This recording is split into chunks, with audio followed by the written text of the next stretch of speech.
The topic of this video might sound confusing to many of you, because many of you will be wondering about the meaning of cardinality. I'll explain more about this concept in this video. It is essentially the type of relationship between two tables. So cardinality refers to uniqueness of values in a column. Some of you might have heard of the terms one-to-many, one-to-one, and many-to-many relationships in database. These are actually cardinality. In our course, and especially Power Pivot, all relationships in a data model should follow a one-to-many cardinality.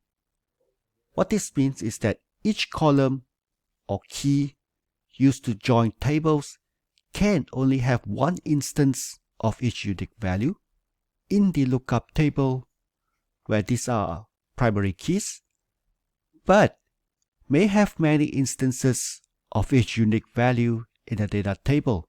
These are the foreign keys. Let's look at this example.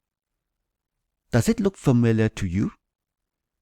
This was the example that we used when discussing about the topic data tables versus lookup tables.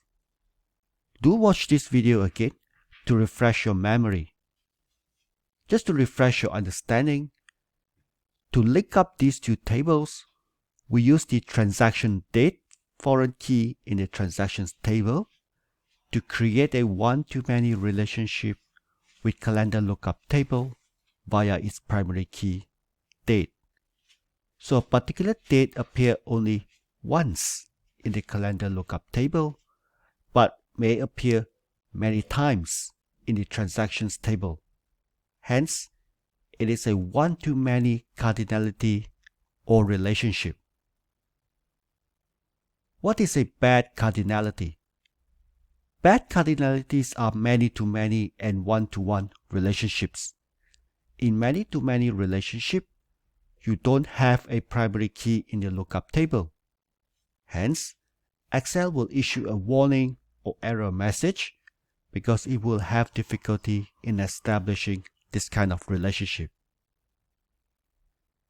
A one-to-one cardinality means each primary key in the lookup table is associated with another secondary key on another table.